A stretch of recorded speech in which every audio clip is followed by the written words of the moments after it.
Marcus Williams pushed his heavy cleaning cart down the long hallway. The wheels made a soft rolling sound on the smooth floor. It was 2 in the morning, and the big office building was quiet and empty. Only the security lights were on, making long shadows on the walls. He had been working this job for 3 years now. Every night he came to Meridian Financial Tower to clean the offices. The people who worked here during the day made lots of money. They wore nice suits and drove expensive cars. Marcus wore his blue uniform and took the bus to work. Marcus was 45 years old. His hands were rough from all the cleaning work he did. His back hurt sometimes from bending over to mop floors and empty trash cans. But he never complained. This job was important to him because he had a daughter to take care of. Emma was 12 years old. She was the most important thing in Marcus's life. Her mother had left when Emma was just 3 years old. Since then, it had been just Marcus and Emma. They lived in a small apartment on the other side of town. It was not fancy, but it was clean and safe. Emma had asthma. This meant she sometimes had trouble breathing. When this happened, she needed special medicine and sometimes had to go to the hospital. The medicine cost a lot of money. The hospital visits cost even more money. Marcus had a big pile of medical bills on his kitchen table at home. Every month, more bills came in the mail. Marcus worked hard to pay these bills. He worked 5 nights a week at the office building. During the day, when other people were sleeping, he sometimes took extra jobs. He fixed things for neighbors or helped people move. Any job that paid money, Marcus would do it. Tonight was like every other night. Marcus started on the bottom floor of the building. He emptied all the trash cans. He cleaned the bathrooms. He vacuumed the carpets in the waiting areas. Then he took the elevator up to the next floor. The building had 20 floors. The higher floors were where the important people worked. These offices were bigger and fancier. They had thick carpets and expensive furniture. The windows looked out over the whole city. Marcus liked working at night because the building was peaceful. During the day, it was full of noise and busy people. They talked loudly on their phones and rushed around in a hurry. At night, Marcus could work quietly and think about things. He thought about Emma a lot while he worked. She was smart and funny. She liked to read books and draw pictures. She wanted to be a teacher when she grew up. Marcus was proud of her. He wanted to give her everything she needed to follow her dreams. But money was always a problem. Emma's school needed new books and supplies. She wanted to join the art club, but it cost money. Marcus tried to say yes to everything Emma wanted, but sometimes he had to say no. When he said no, Emma never got mad. She just smiled and said it was okay. This made Marcus feel even worse. Marcus had dreams too. Before Emma was born, he had wanted to be an engineer. He was good with numbers and liked to figure out how things worked. He had even started taking classes at the community college. But when Emma's mother left, Marcus had to quit school to work full-time. Sometimes late at night in the quiet building, Marcus still thought about going back to school. He had looked at online classes that he could take from home. But they cost money, and Emma's medical bills came first. Everything came after Emma. As Marcus cleaned each office, he wondered about the people who worked there. What were their lives like? Did they worry about money? Did they have trouble sleeping at night because of unpaid bills? He saw pictures on their desks of their families. They had nice houses and went on vacations. Their children played sports and took music lessons. Marcus was not jealous exactly, but he sometimes wondered what it would be like to have that kind of life. Marcus pushed his cart to the elevator and went up to the 10th floor. This floor had bigger offices. The people who worked here were managers and directors. Their offices had windows and nice furniture. Marcus cleaned these offices carefully. He did not want to break anything expensive. As he worked, Marcus thought about Emma sleeping at home.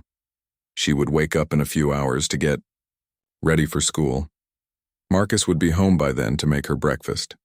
He always made sure she had a good breakfast before school. Even when there was not much food in the house, Emma always had breakfast. After school, Emma would do her homework at the kitchen table while Marcus slept. She was good at keeping quiet so she would not wake him up. In the evening, they would eat dinner together, and talk about their days. Emma would tell him about school and her friends. Marcus would listen and ask questions. These dinner talks were the best part of his day. The elevator took Marcus to the 15th floor.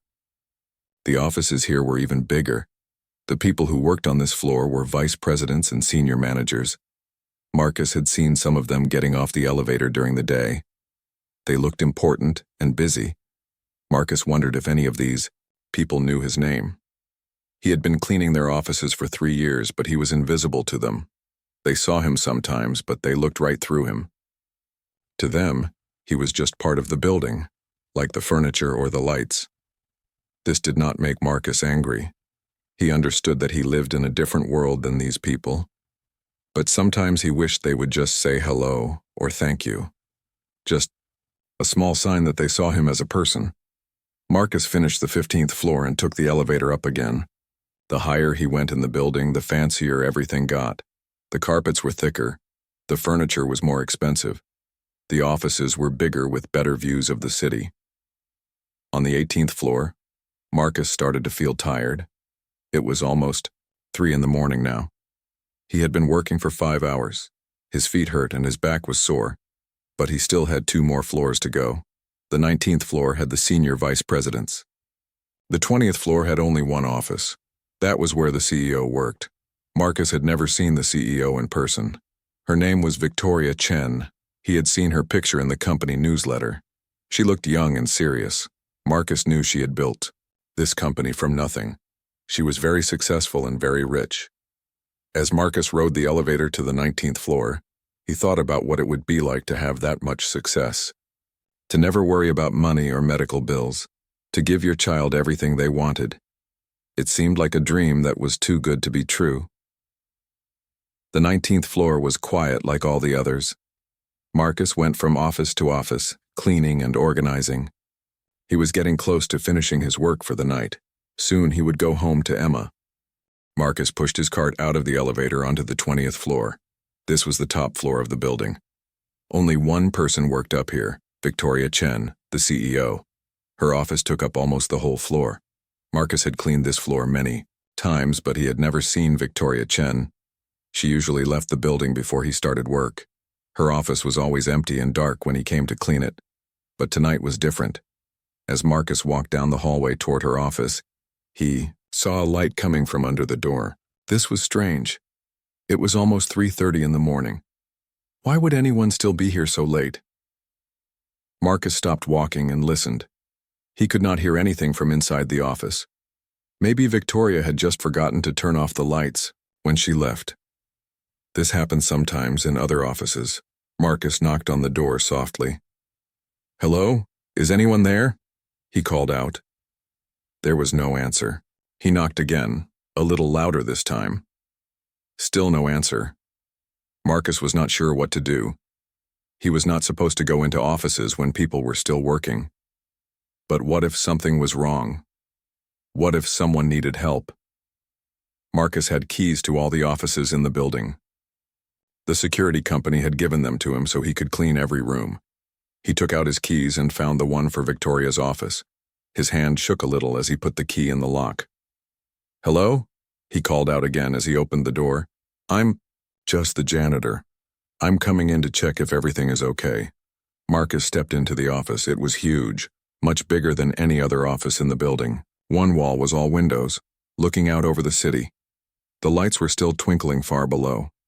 There was a big leather couch and chairs around a coffee table.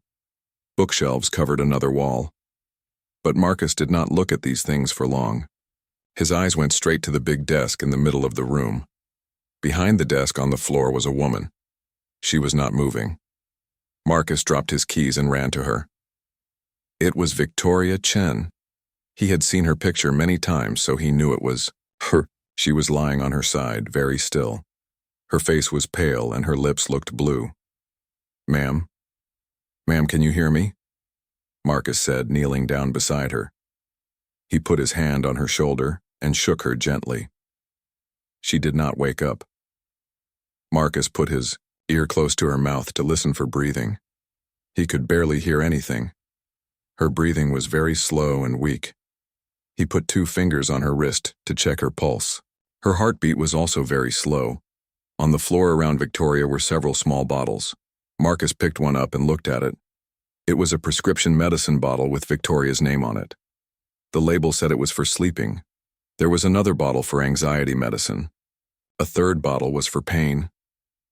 Marcus looked at the bottles more carefully. Some of them were empty. Others had pills scattered around them on the floor. It looked like Victoria had taken too many pills, maybe by accident. Marcus knew he had to call for help right away. He pulled out his cell phone and dialed 911. 911, what's your emergency? The operator said. I found someone who's unconscious, Marcus said, trying to stay calm. I think she took too much medicine. She's barely breathing. What's your location? The operator asked. Meridian Financial Tower, 20th floor. The CEO's office. Is the person responsive? Can you wake her up? No, she won't wake up. Her breathing is very slow and her lips are blue. Okay. I'm sending paramedics right now. They should be there in about 5 minutes. Can you stay with her? Yes, I'll stay with her. Do you know how to check if she's breathing properly? Marcus thought back to his time in the army, many years ago. He had learned some basic first aid then. Yes, I think so. Good. Make sure her airway is clear. If she vomits, turn her on her side so she doesn't choke. Marcus gently turned Victoria onto her side. This was called the recovery position. If she threw up, the vomit would come out of her mouth instead of going into her lungs. I've put her in the recovery position, Marcus told the operator. That's perfect. You're doing great. Just stay with her and keep checking her breathing. Marcus stayed on the phone with the operator. Every few seconds he checked to make sure Victoria was still breathing. Sometimes her breathing would stop for a few seconds and Marcus would get scared, but then she would take another small breath. The paramedics are in the building now, the operator said. They're coming up to your floor. Marcus could hear the elevator ding. Then he heard running footsteps in the hallway. 2 paramedics rushed into the office with their equipment. What happened here? One of them asked Marcus. I found her like this about 10 minutes ago. There are medicine bottles on the floor. I think she took too much. The paramedics quickly went to work. They checked Victoria's breathing and heartbeat. They looked at her eyes with a small flashlight. One of them picked up the medicine bottles and read the labels. Looks like she mixed sleeping pills with anxiety medication, he said to his partner. That's a dangerous combination. They put an oxygen mask over Victoria's face to help her breathe. They started an IV in her arm to give her fluids. They put her on a stretcher and got ready to take her to the hospital. You probably saved her life, one of the paramedics told Marcus. If you hadn't found her when you did, and if you hadn't put her in the recovery position, she might not have made it. Marcus felt strange hearing this. He had just been doing his job, cleaning the building like every other night. He never expected to find someone dying. The paramedics took Victoria down to the ambulance. Marcus followed them. He wanted to make sure she got to the hospital safely. In the elevator, Victoria's face looked very pale and peaceful. The oxygen mask covered most of her face. Are you family? One paramedic asked Marcus. No, I'm just the janitor. I found her. Do you want to ride with us to the hospital? You might need to answer questions about how you found her. Marcus thought about Emma at home, sleeping. He should go home and get ready for when she woke up. But something made him want to stay with Victoria. Maybe it was because she looked so alone and helpless. Yes, I'll come with you, Marcus said. In the ambulance, Marcus sat in a small seat near Victoria's stretcher. The paramedics worked on her during the ride, checking her vital signs and adjusting her IV. The ambulance siren was loud as they raced through the empty streets. Marcus looked at Victoria's face. Even unconscious, she looked like someone who was used to being in control. Her hair was neat, and her business suit was expensive. But right now, she was just a person who needed help, just like anyone else. Marcus thought about how different their lives were. Victoria was rich and powerful. She made important decisions and lived in a world Marcus could barely imagine. But tonight, none of that mattered. Tonight, she was just someone who almost died, and Marcus was the person who found her. The ambulance pulled up to the hospital emergency room. The paramedics quickly took Victoria inside. Marcus followed them through the automatic doors. The hospital was bright and busy, even at 4 in the morning. Doctors and nurses took over Victoria's care. They wheeled her into a treatment room and Marcus could not follow. He sat in the waiting room, still wearing his janitor uniform. His hands were shaking a little from all the excitement. A nurse came out to talk to Marcus. She asked him questions about how he found Victoria and what he did to help her. Marcus told her everything he could remember. "The doctor wants to thank you," the nurse said. "You did exactly the right thing. The recovery position probably kept her from choking, and calling 911 so quickly made all the difference." Marcus nodded, but he did not feel like a hero. He had just done what anyone would do. But as he sat in the hospital waiting room, he realized that his life and Victoria's life had become connected in a way he never expected. He had saved her life, but he had no idea how this would change both of their lives forever. Marcus sat in the hospital waiting room as the sun started to come up outside. He had been there for 3 hours. His shift at the office building was supposed to end at 6 in the morning, but he could not leave Victoria alone at the hospital. The waiting room was quiet. A few other people sat in chairs waiting for news about their family members. Marcus looked at his phone. It was almost 7 o'clock. Emma would be waking up soon. She would wonder where he was. Marcus called his neighbor, Mrs. Rodriguez. She lived in the apartment next to his and Emma. She had helped Marcus many times when he needed someone to watch Emma. "Mrs. Rodriguez, it's Marcus," he said when she answered the phone. "I'm sorry to call so early." "What's wrong, Marcus? Are you okay?" "I'm at the hospital. I found someone at work who was very sick. I had to call 911. Can you check on Emma when she wakes up? I should be home soon." "Of course, don't worry about Emma. I'll make sure she has breakfast and gets to school. Is the person going to be okay?" "I don't know yet. The doctors are still working on her." "You did a good thing, Marcus. I'll take care of Emma." Marcus felt better knowing Emma would be safe. Mrs. Rodriguez was like a grandmother to Emma. She made the best pancakes and always had time to listen to Emma's stories. A doctor came out of the treatment room. She looked tired but not worried. Marcus stood up when he saw her coming toward him. "Are you the man who found Ms. Chen?" the doctor asked. "Yes, ma'am. How is she?" "She's going to be fine, thanks to you. She had taken too much medication, but we were able to get it out of her system. If you hadn't found her when you did, the outcome could have been very different." Marcus felt a big relief wash over him. "Can I see her?" "She's still unconscious, but she should wake up in a few hours." "Are you a family member?" "No, I work at her building. I'm the janitor who found her." The doctor looked surprised. "Well, she's very lucky you were there.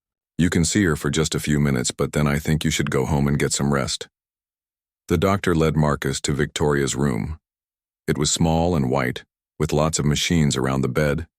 Victoria was lying very still under white blankets. She had tubes in her nose to help her breathe and an IV in her arm. Her face still looked pale, but her lips were not blue anymore. Marcus sat in the chair next to her bed. He did not know why he felt he should stay with her. She was a stranger to him, but something about finding her like that made him feel responsible for her. "You're going to be okay," Marcus said quietly, even though Victoria could not hear him. "The doctors fixed you up, you just need to rest now." Marcus looked at Victoria's face. She looked younger when she was sleeping, without her serious business expression. She looked almost like a regular person. Marcus wondered what had made her take so much medicine. Was she sick? Was she sad about something? A nurse came into the room to check on Victoria. She looked at the machines and wrote notes. "On a chart, she's doing much better," the nurse told Marcus. "Her vital signs are getting stronger. She should wake up this afternoon." "That's good news," Marcus said. "I should probably go home now. My daughter will be worried about me." "You have a daughter? How old is she?" 12. Her name is Emma. "I bet she's proud of her dad. You saved someone's life tonight." Marcus did not feel like a hero, but the nurse's words made him feel good. Maybe Emma would be proud when he told her what happened. Marcus walked to the bus stop outside the hospital. The morning sun was bright after being in the hospital all night. People were going to work carrying coffee cups and talking on their phones. The world was waking up like it did every day. On the bus ride home, Marcus thought about the night. It had started like every other night at work. He never imagined he would end up in a hospital, having saved someone's life. Life was strange sometimes. You never knew what was going to happen. When Marcus got home, Emma was already at school. Mrs. Rodriguez had left a note saying Emma had breakfast and was not worried. The note made Marcus smile. Mrs. Rodriguez always took good care of Emma. Marcus was very tired, but he could not sleep right away. He kept thinking about Victoria lying on the office floor. What if he had not decided to check on her? What if he had just seen the light under the door and walked away? Marcus finally fell asleep around noon. He had strange dreams about the hospital and the office building. In his dreams, he was running through long hallways looking for someone who needed help. Emma came home from school and found Marcus sleeping on the couch. She was quiet so she would not wake him up. She did her homework at the kitchen table like always. When Marcus woke up around 4 o'clock, Emma was drawing pictures. "Hi, Dad," Emma said when she saw him wake up. "Mrs. Rodriguez said you helped someone at work last night." Marcus sat up and rubbed his eyes. "Yes, I found someone who was very sick. I had to take her to the hospital." "Is she going to be okay?" "Yes, the doctor said she's going to be fine." "I'm proud of you, Dad. You saved someone." Emma came over and hugged Marcus. Her hug made him feel better than all the words from the doctors and nurses. "Are you going to work tonight?" Emma asked. Marcus had not thought about work. He was supposed to work every night, but he felt strange about going back to the building. Everything would look different now after what happened. "I think so," Marcus said. "I should probably check on the office where it happened, make sure everything is clean." That evening, Marcus made dinner for Emma. They talked about her day at school and her friends. Emma did not ask many questions about the night before, but Marcus could tell she was thinking about it. "Dad, do you think the lady you helped knows your name?" Emma asked while they were eating. "I don't know. Probably not. She was unconscious when I found her. But the doctors told her who saved her, right?" "Maybe. I hope she gets better soon." After dinner, Marcus got ready for work. He felt nervous about going back to the office building. He wondered if other people would know what happened. He wondered if Victoria was awake yet. Marcus took the bus to work like every other night. When he walked into the building, the security guard looked at him differently. "Hey, Marcus," the guard said. "I heard about what you did last night. That was really something." News traveled fast in the building. Marcus wondered how many people knew about Victoria's accident. Marcus rode the elevator up to the 20th floor. Victoria's office was dark now. The cleaning crew from the day shift had already been there. Everything looked normal, like nothing had happened, but Marcus could still see Victoria lying on the floor in his mind. He could still remember how scared he had been when he could not wake her up. That memory would probably stay with him forever. Marcus cleaned the other floors like always, but all night he thought about Victoria in the hospital. Was she awake? Was she scared? Did she remember what happened? Around 3 in the morning, Marcus's phone rang. It was a number he did not know. "Hello. Is this Marcus Williams?" a woman's voice said. "Yes, this is Marcus. This is Dr. Martinez from City General Hospital. Ms. Chen is awake now and she's asking to speak with the man who found her. Would you be able to come to the hospital?" Marcus was surprised. Victoria wanted to see him. "Is she okay?" "She's doing much better. She just wants to thank you." "I'll be there as soon as I can," Marcus said. Marcus told the security guard he had to leave early for an emergency. He took the bus back to the hospital, wondering what Victoria would say to him. He had saved her life, but they were still strangers from very different worlds. When Marcus walked into Victoria's hospital room, she was sitting up in bed. She looked much better than she had the night before. Her color was back to normal, and her eyes were clear, but when she saw Marcus, her expression was not what he expected. She did not look grateful or happy. She looked worried and maybe a little angry. "You're the janitor who found me," Victoria said. It was not a question. "Yes. Ma'am, I'm Marcus Williams. I'm glad you're feeling better." Victoria stared at Marcus for a long moment. Then she said something that surprised him completely. "Did you go through my desk? What did you see?" Marcus stood there not knowing what to say.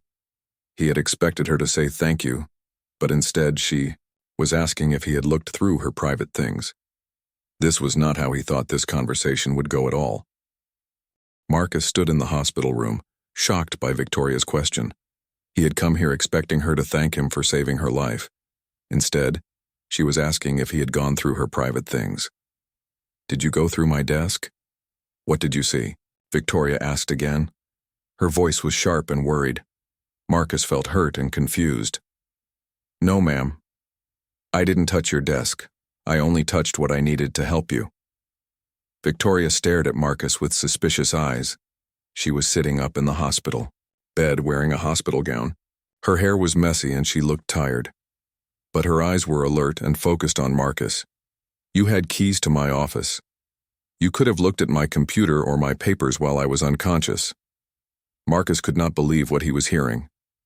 "Ma'am, I found you on the floor, not breathing right. I called 911 and stayed with you until the paramedics came. I didn't look at anything else. But you were in my office for several minutes before the paramedics arrived. What were you doing all that time?" Marcus felt his face getting hot. He was not angry exactly, but he felt insulted. "I was making sure you didn't stop breathing. I was keeping you alive." Victoria looked away from Marcus and stared out the hospital window. She was quiet for a long moment. Marcus did not know if he should leave or stay. "I'm sorry," Victoria finally said, but her voice still sounded cold. I need to know what you saw.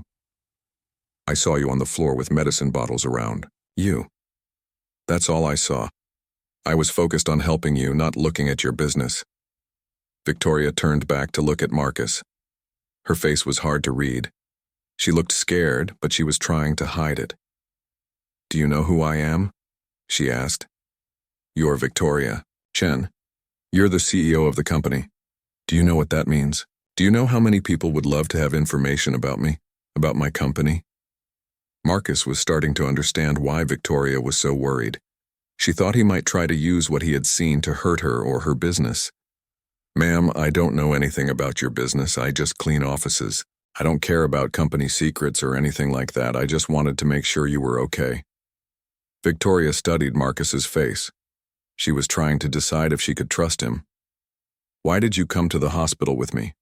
she asked. "Why didn't you just call 911 and leave?" Marcus thought about this question. Why had he stayed?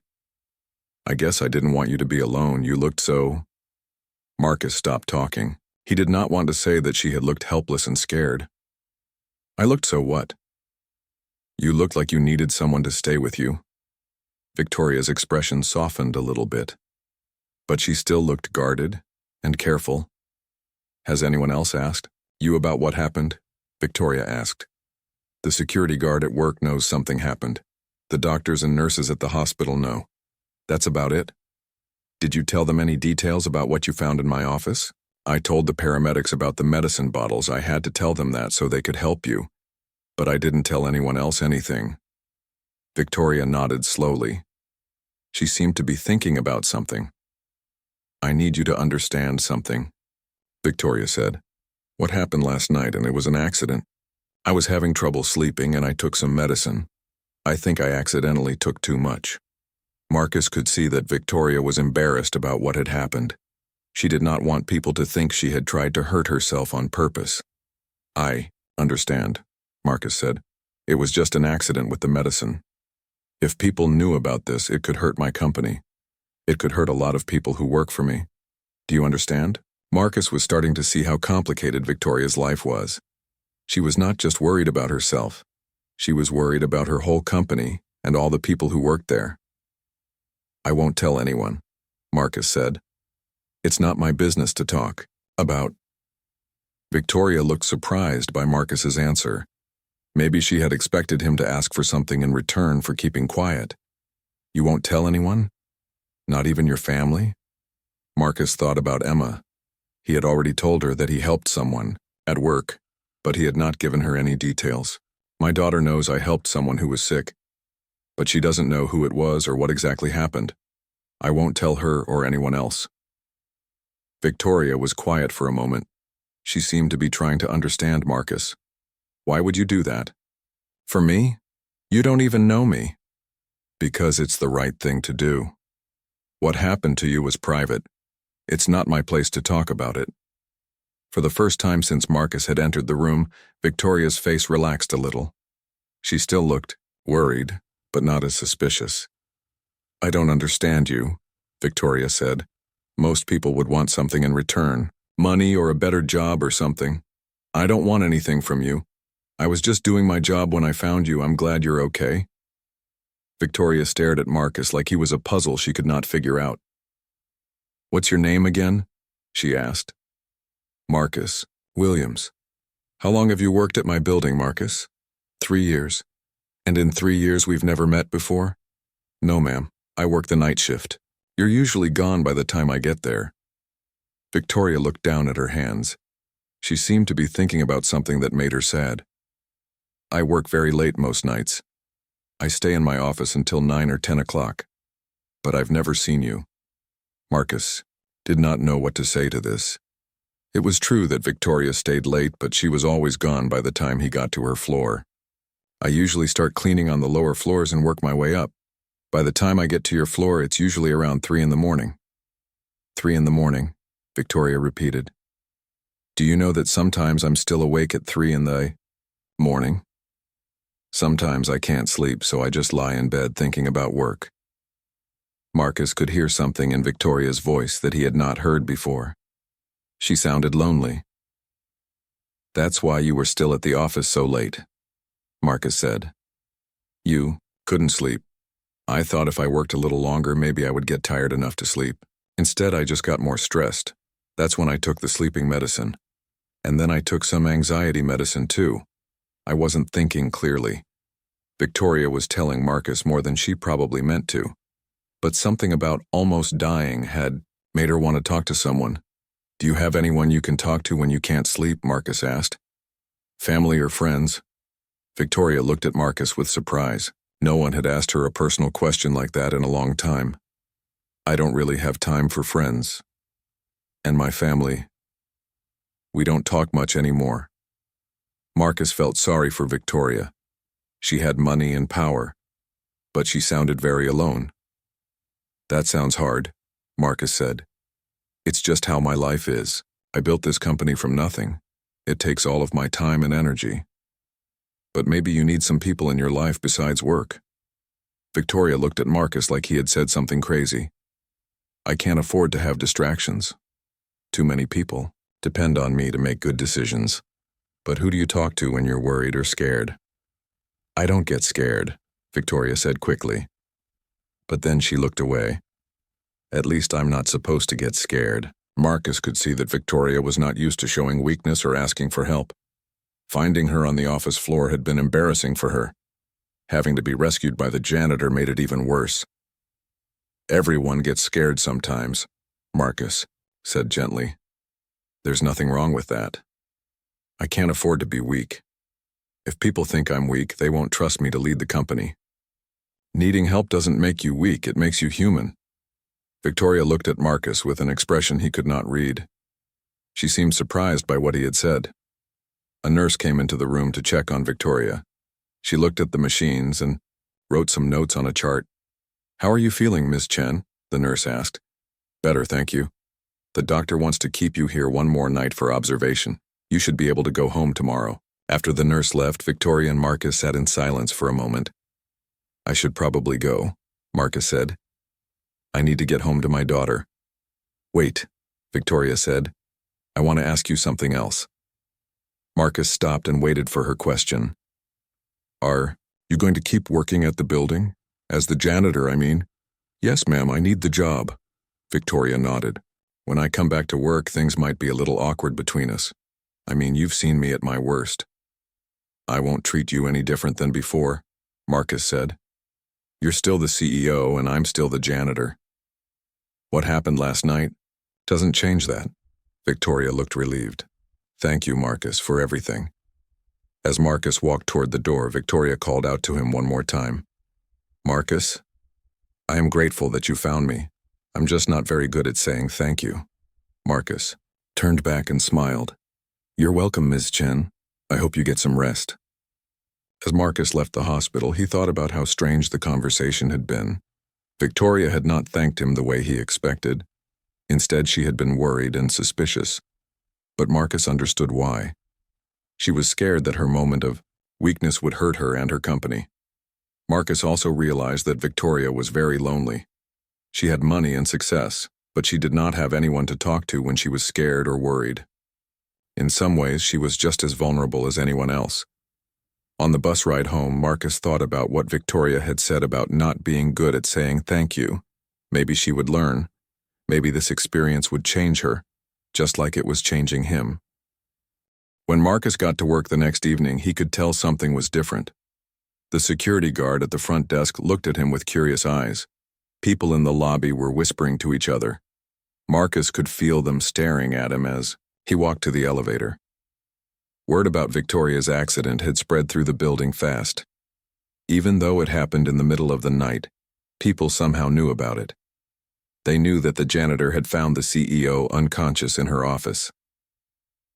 Marcus tried to do his work like normal, but it was hard. On every floor, people would stop talking when they saw him coming. Some of them nodded at him with respect.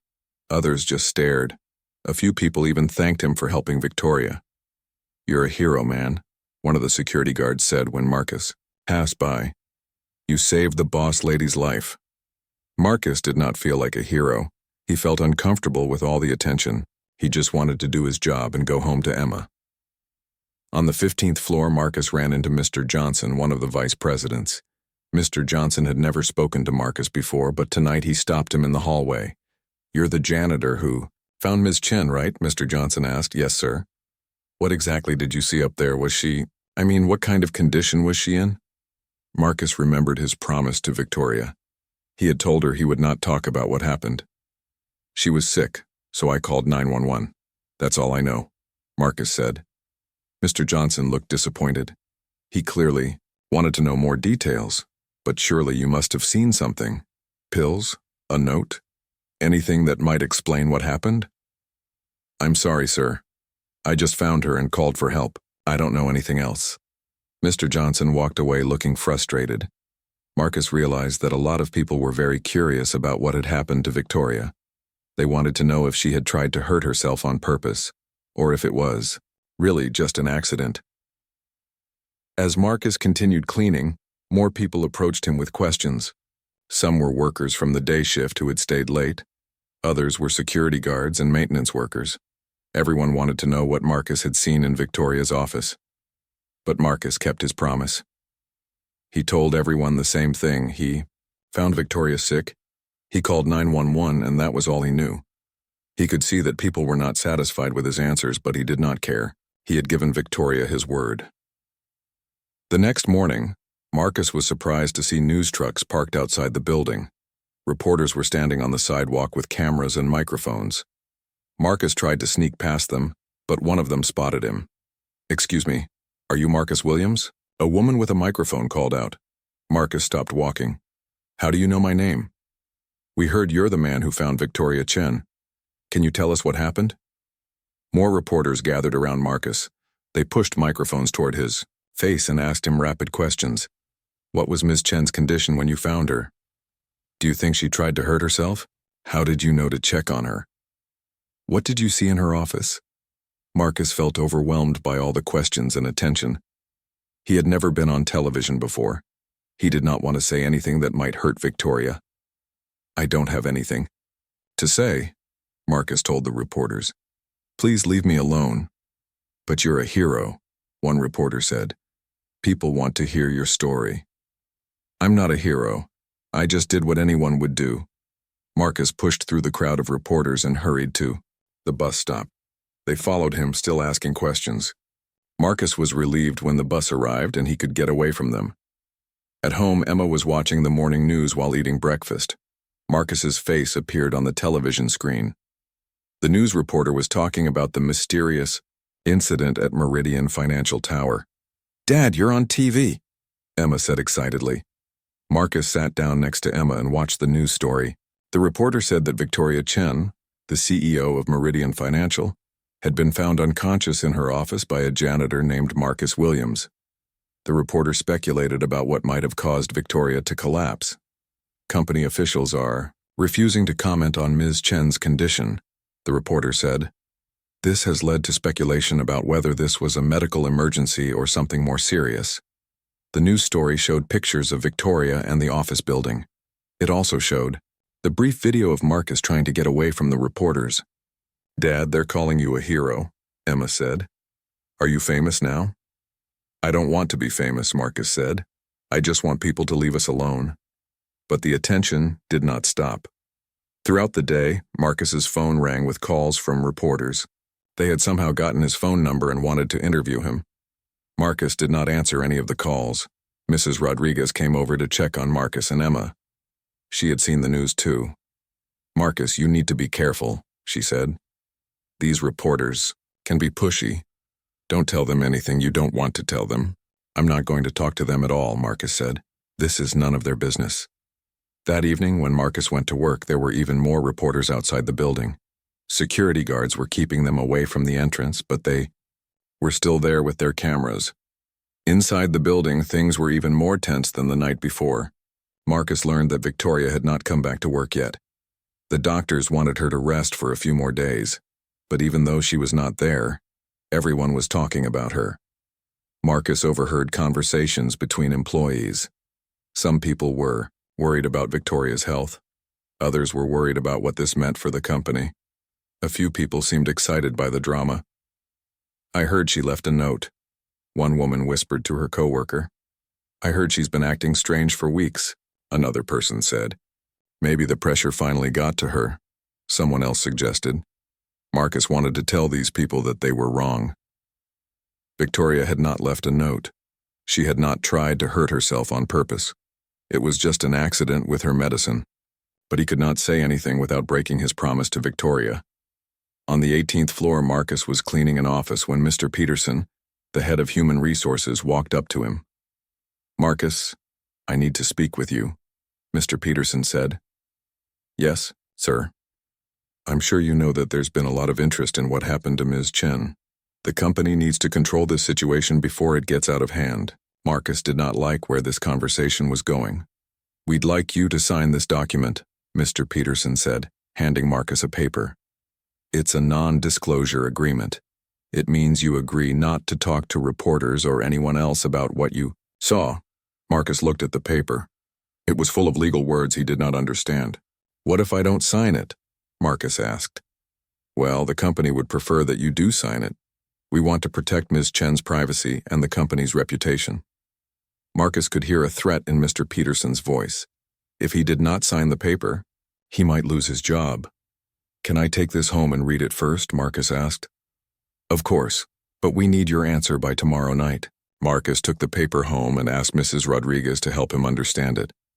She had worked as a secretary for many years and knew about legal documents.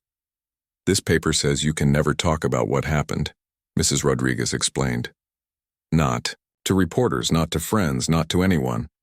If you do talk about it, the company can sue you for a lot of money." "But I already promised Miss Chen I wouldn't talk about it," Marcus said. "I don't need a paper to make me keep my word." "I know, Marcus. But the company wants to make sure. They're scared that you might change your mind later." Marcus thought about this. He understood why the company was worried. If people thought Victoria had tried to hurt herself, it could hurt the business. The stock price might go down. Customers might lose confidence in the company. But Marcus did not like being forced to sign a paper. It made him feel like the company did not trust him. The next day, Marcus got a phone call from someone unexpected. It was Victoria herself. "Marcus, it's Victoria Chen. Can we meet somewhere to talk?" "Are you out of the hospital?" Marcus asked. "Yes, I came home yesterday, but I haven't gone back to work yet. Can you meet me at the coffee shop on 5th Street? The one near the bus stop?" Marcus was surprised that Victoria wanted to meet him in public. Are you sure? Won't people recognize you? I'll be careful. I need to talk to you about something important. An hour later, Marcus walked into the coffee shop.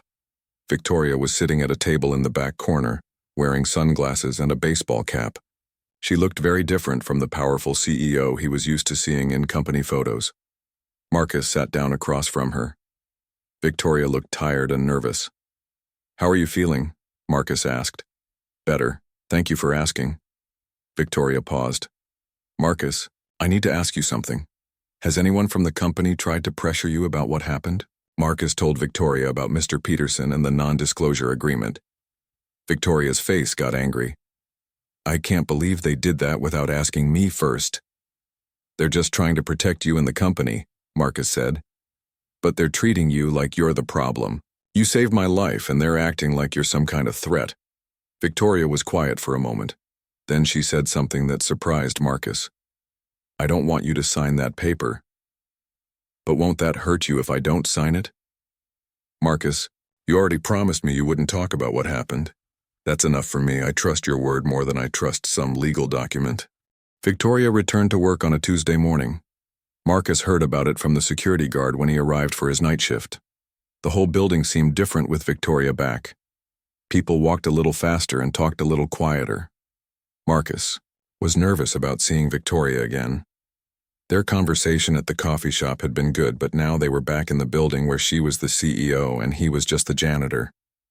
He wondered if she would act differently toward him now that she was back in her work environment. Marcus started his cleaning routine like always. He worked his way up through the floors, emptying trash cans and mopping floors.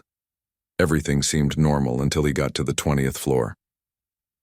Victoria's office lights were on. It was almost midnight, and she was still there. Marcus hesitated, outside her door. Should he knock? Should he just clean around her office and come back later? Before Marcus could decide, Victoria's office door opened. Marcus? Victoria called out. Is that you? Yes, ma'am. I was just going to clean the hallway. I can come back later if you're busy. No, it's fine. Come in for a minute. Marcus pushed his cart to the side and walked into Victoria's office. She was sitting behind her big desk, but she looked different than before. She was not wearing a fancy business suit. Instead, she had on jeans and a simple sweater. Her hair was pulled back in a ponytail. How was your first day back? Marcus asked. Victoria made a face. Interesting. The board meeting was challenging. Did everything go okay? I'm still the CEO, if that's what you're asking. But some of the board members have concerns about my leadership. Victoria gestured to a chair across from her desk. Sit down for a minute. I feel strange talking to you while you're standing. Marcus sat down in the leather chair. It was very comfortable, much nicer than any chair he had at home. Can I ask you something? Victoria said.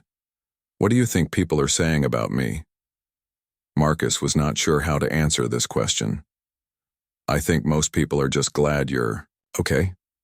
But some people think I tried to hurt myself on purpose, don't they?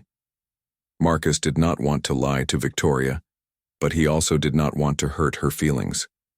Some people are curious about what happened, he said carefully. But that's just because they don't know the truth. Victoria nodded. The truth is that I was working too much and sleeping too little. I was taking medicine to help me sleep and medicine to help me feel less anxious. I wasn't thinking clearly when I took them together. You don't have to explain anything to me, Marcus said. I know, but I want to.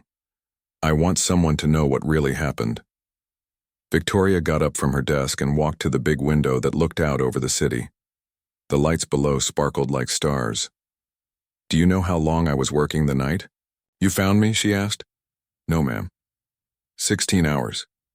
I got to the office at 6 in the morning, and I was still here at 10 at night. That's not unusual for me. Sometimes I work 18 or 20 hours in a day. Marcus could not imagine working that much. That sounds exhausting. It is. But I felt like I had to do it. This company is my whole life. I built it from nothing. If I don't work hard every day, it might all fall apart. But don't you have other people to help you? Vice presidents and managers? I do. But I have trouble trusting other people to make important decisions. I feel like I have to do everything myself. Victoria came back and sat down at her desk. Can I ask you something personal? Sure. You have a daughter, right? How do you balance work and being a father? Marcus thought about this question. It's not always easy, but Emma comes first. Everything else comes after her. How do you decide what's most important? I ask myself if Emma will be okay. If she has what she needs to be healthy and happy, then I know I'm doing the right thing. Victoria looked thoughtful. I don't have anyone like that. No one who depends on me in a personal way. What about your family? Parents or brothers and sisters? My parents live in California. We talk on the phone maybe once a month. I have a sister, but we're not close. She thinks I work too much and don't care about family. Is she right? Victoria was quiet for a moment. Maybe she is. I haven't been to a family holiday in 3 years. I always have work to do. Marcus felt sorry for Victoria. She had success and money, but she seemed very lonely. What about friends? Marcus asked. I don't really have time for friends. The people I spend time with are all connected to work somehow. That sounds lonely. It is, Victoria admitted. But I thought that was the price I had to pay for success. They sat in comfortable silence for a moment. Then Victoria asked another question. What do you do when you're not working? For fun, I mean. I spend time with Emma. We watch movies together or go to the park. Sometimes we go to the library. Emma loves to read. That sounds nice. What about you? What do you do for fun? Victoria laughed, but it was not a happy laugh. I can't remember the last time I did something just for fun. I read business magazines. I check my email. I think about work problems. Even on weekends, and especially on weekends. That's when I have time to catch up on all the things I couldn't do during the week. Marcus was starting to understand why Victoria had been so stressed that she accidentally took too much medicine. She never stopped working. She never gave herself time to rest or relax. Can I tell you something? Marcus said. You saved my life too, in a way. Victoria looked surprised. What do you mean? Finding you that night made me realize how precious life is. It made me appreciate what I have with Emma. I don't take our time together for granted anymore. I'm glad something good came out of it. Have you thought about making changes? Working less? Maybe spending more time with your family? Victoria shook her head. I don't know how. This company needs me. If I step back, what if something goes wrong? What if you trained other people to help you? What if you learned to trust your employees more? It's not that easy. I've been doing everything myself for so long I don't know how to let go. Marcus looked around Victoria's office. It was beautiful, but it also felt like a prison. Victoria spent most of her time in this room, cut off from the rest of the world. Can I ask you something else? Marcus said. Of course. Are you happy? Victoria stared at Marcus for a long moment. No one had asked her that question in years. I don't think about happiness, she said finally. I think about success and achievement and growth. But are you happy? Victoria looked down at her hands. No, I don't think I am. It was a hard thing for Victoria to admit. She had everything that was supposed to make a person happy: money, power, respect. But she felt empty inside. When was the last time you were really happy? Marcus asked. Victoria thought about this question. Maybe when I first started the company, I was working out of a small office with just 2 employees. We didn't have much money, but we were excited about what we were building. Every day felt like an adventure. What changed? The company got bigger. I got more responsibilities. There were more people depending on me to make good decisions. I felt like I couldn't afford to make mistakes anymore. So you stopped taking risks? You stopped having adventures? I guess I did. Marcus stood up to leave. I should let you get back to work. Actually, Victoria said, I was thinking about going home. It's almost midnight. That's early for me. That sounds like a good idea. As Marcus walked toward the door, Victoria called out to him. Marcus, would it be okay if we talked again sometime? I mean, when you're working up here? Marcus was surprised by the request, but pleased. Sure, I'd like that. Good. It's nice to have someone to talk to who doesn't want anything from me. Over the next few weeks, Marcus and Victoria began to have regular conversations. Usually it happened late at night when Marcus was cleaning the 20th floor. Victoria would still be in her office, working on something. At first, their conversations were short. Victoria would ask about Emma or Marcus would ask about her day. But gradually, they began to talk about more personal things. Victoria told Marcus about her childhood, growing up as the daughter of immigrants who worked very hard to give their children opportunities. She talked about how she had always felt pressure to succeed, to make her parents proud. Marcus told Victoria about his time in the army and how he had met Emma's mother. He talked about the challenges of being a single parent and his dreams of going back to school someday. These conversations were strange for both of them. Victoria was not used to talking about personal things with anyone, especially not with an employee. Marcus was not used to having long conversations with someone so different from himself. But somehow, it worked. Maybe it was because they had shared something intense together the night Marcus found Victoria unconscious. Maybe it was because they both felt lonely in different ways. Victoria began to look forward to these late-night conversations. For a few minutes each night, she could stop being the CEO and just be a person talking to another person. Marcus enjoyed the conversations too. He was learning that Victoria was more complicated than he had thought. She was not just a cold business person. She was someone who was trying to figure out how to live a good life, just like everyone else. One night, Victoria surprised Marcus with a question. "Do you think I'm a good person?" Marcus did not expect such a direct question. "What do you mean?" "I mean, do you think I'm a good person? Or just a successful person? Are those the same thing?" Marcus thought about this. 3 months after the night Marcus found Victoria unconscious, things began to change at Meridian Financial Tower.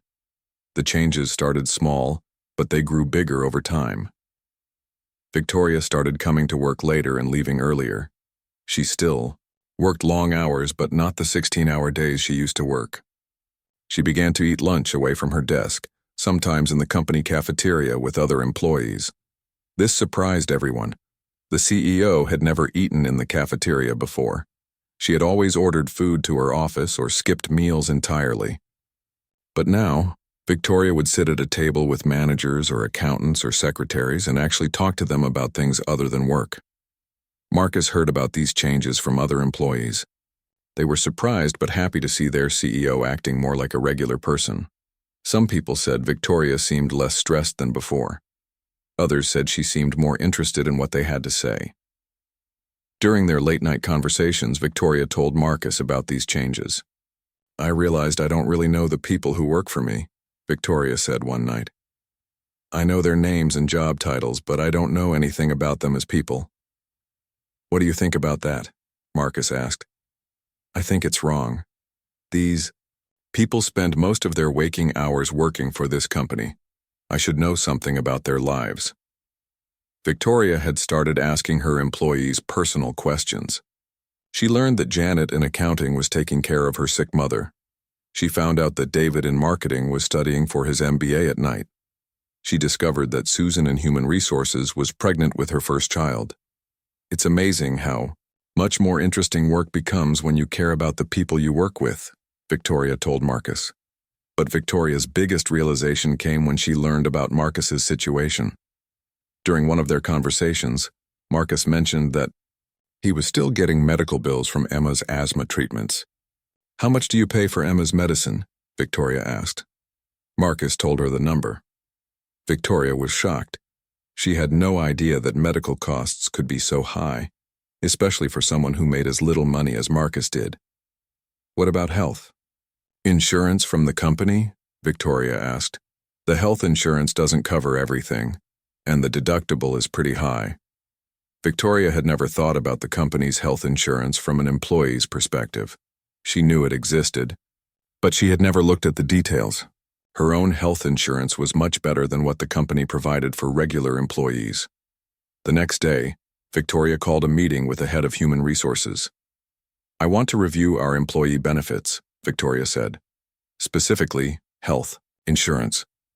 Mr. Peterson, the HR director, pulled out a thick folder of documents. "Our health insurance is competitive with other companies our size," he said. Victoria looked at the numbers. The insurance covered only 60% of medical costs. Employees had to pay a $1,000 deductible before the insurance started. Helping. Prescription medicines were expensive. "How many of our employees have trouble paying for medical care?" Victoria asked. "I don't have exact numbers," Mr. Peterson said, "but I'm sure some of them struggle, especially the lower-paid workers." Victoria thought about Marcus working double shifts to pay for Emma's medicine. She thought about other employees who might be in similar situations. "I want you to research better health insurance options," Victoria told Mr. Peterson. "I want to find a plan that covers more medical costs and has a lower deductible. That will be more expensive for the company," Mr. Peterson warned. "How much more expensive?" Mr. Peterson did some quick calculations. "Probably about $200,000 per year for better coverage." Victoria did not even hesitate. "Do it. Get me 3 options for better health insurance and we'll choose the best one." A few weeks later, Victoria announced the new health insurance plan to all employees. The new plan covered 80% of medical costs and had a much lower deductible. Prescription medicines would cost less, too. The announcement made many employees very happy. Some of them came to Victoria personally to thank her. A few people even cried when they heard the news because they had been worried about medical bills for their families. But Victoria was not done making changes. She had also been thinking about education and career development. During her conversations with Marcus, she had learned that he wanted to go back to school to study engineering. "Why haven't you gone back to school?" Victoria asked him one night. "I can't afford it," Marcus said. "Even with financial aid, I would have to quit working to go to school full-time. I can't do that with Emma depending on me." "What about online? Classes or night school?" "I've looked into it, but even part-time classes are expensive, and I would have to cut back my work hours to have time to study." Victoria started thinking about other employees who might want to go back to school or learn new skills. How many people were stuck in their current jobs because they could not afford education or training? Victoria called another meeting with Mr. Peterson. "I want to create an education assistance program," she said.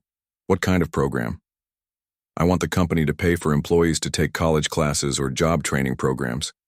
If someone wants to get a degree or learn new skills, we should help them do it." Mr. Peterson looked worried.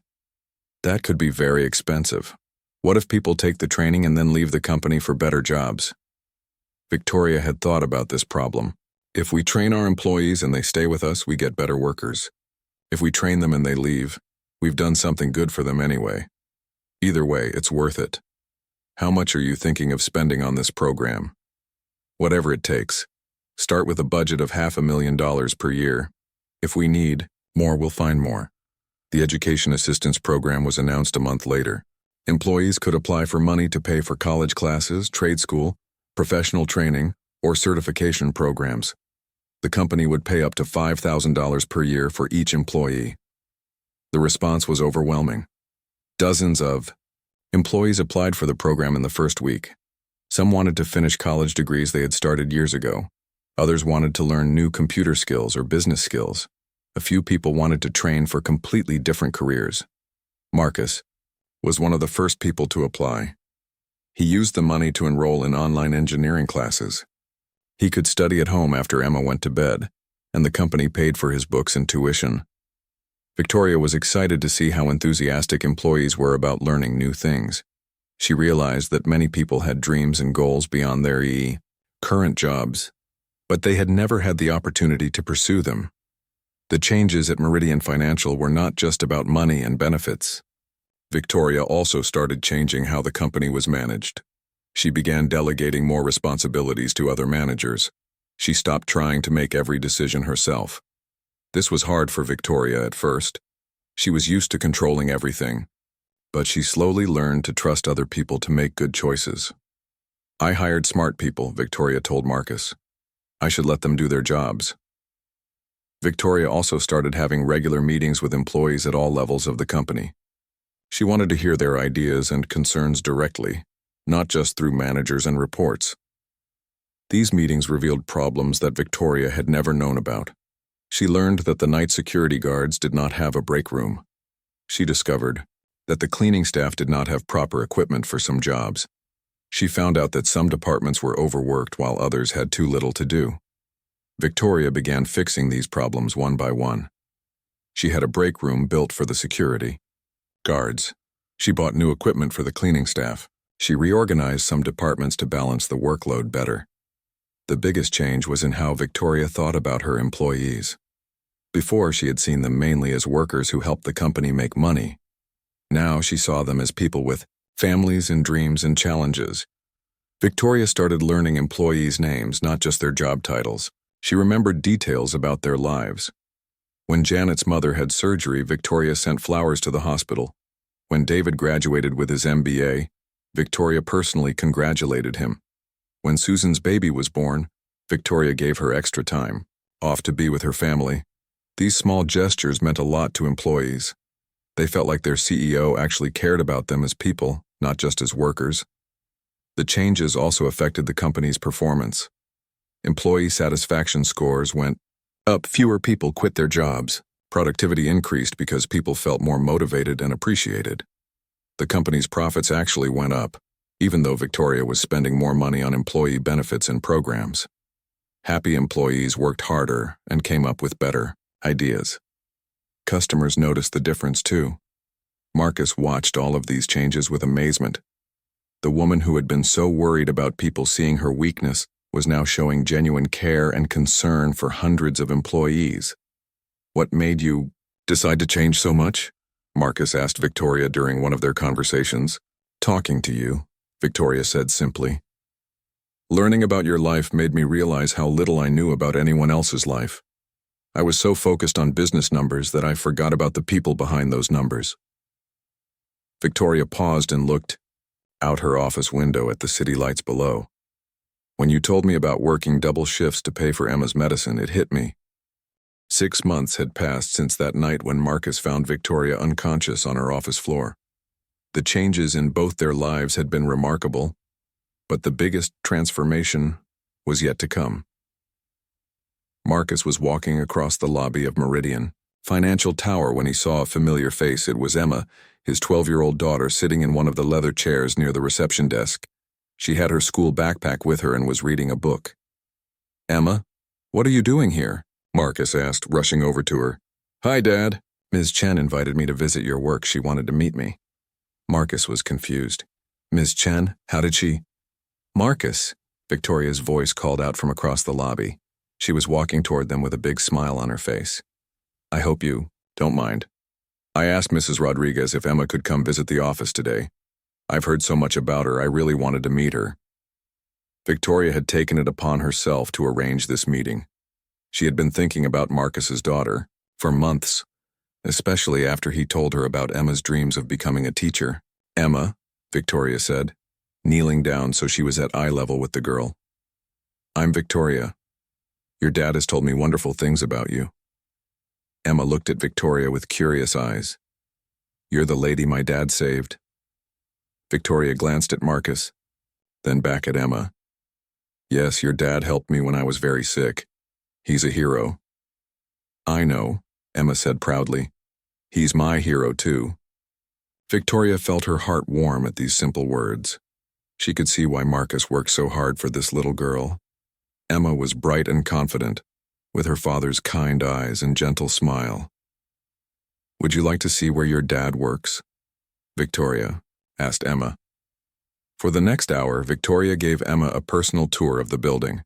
They rode the elevator to different floors, and Victoria introduced Emma to various employees. Everyone was charmed by the polite, intelligent girl.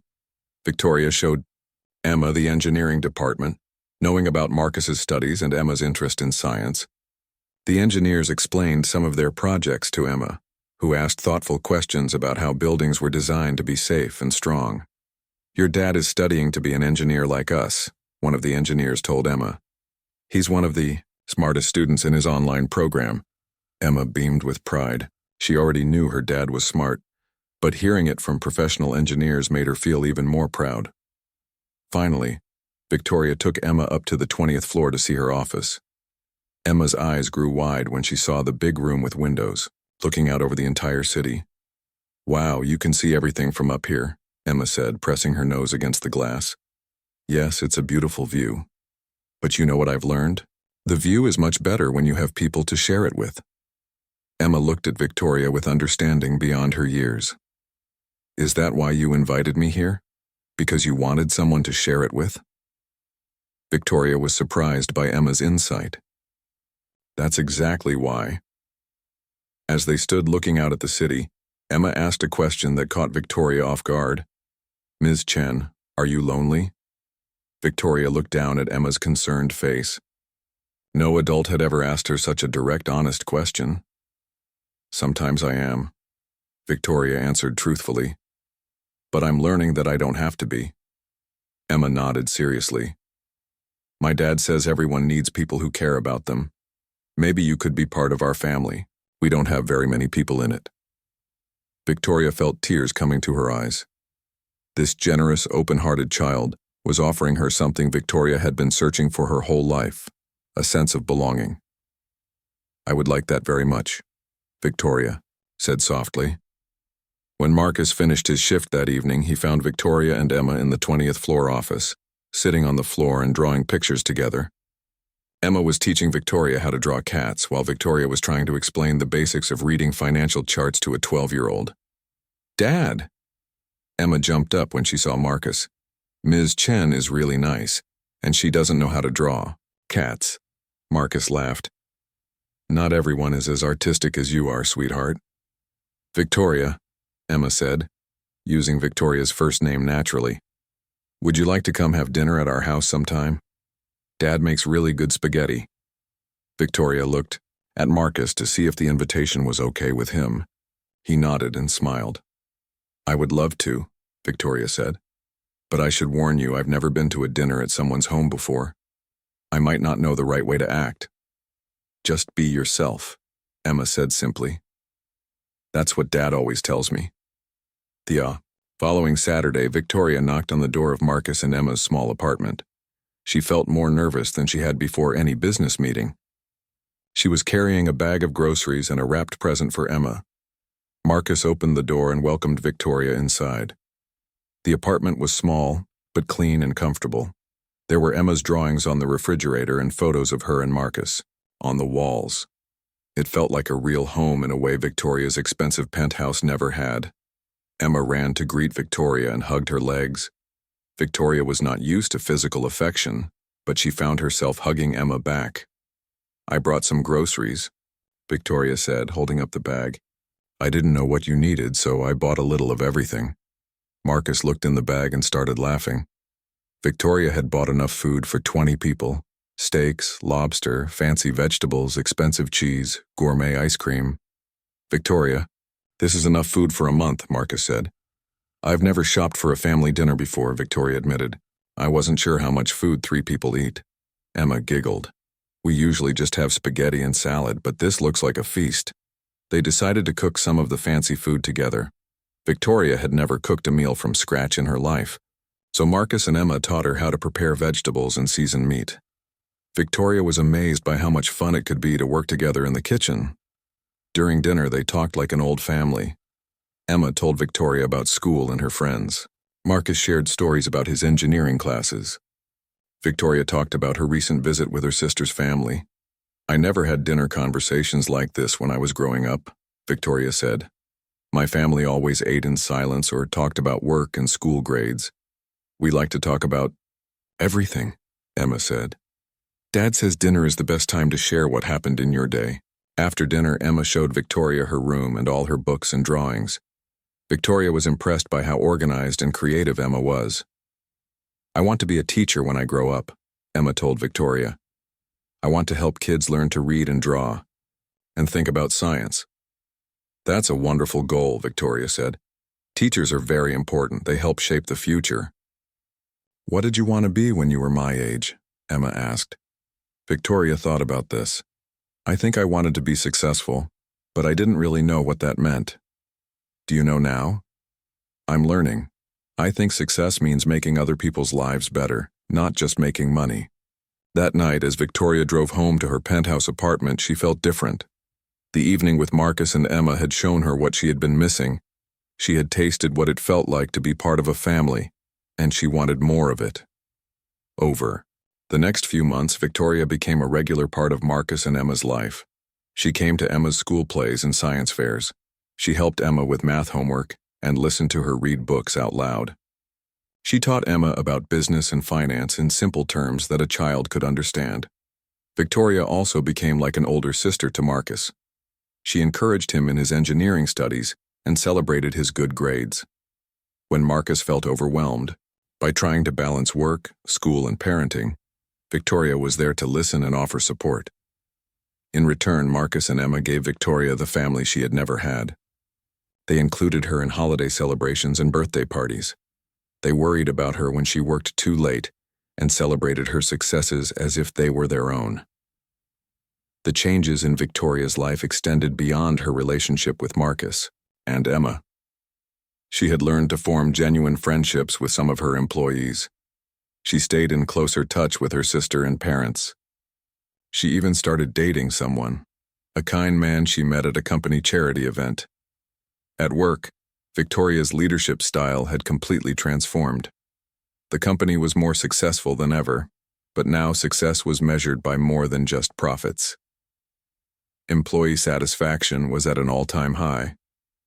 The company had won awards for best workplace culture and community involvement. Victoria had created mentorship programs, expanded charitable giving, and implemented flexible work schedules that allowed parents to spend more time with their children. She had learned that when you take care of your people, they take care of your business.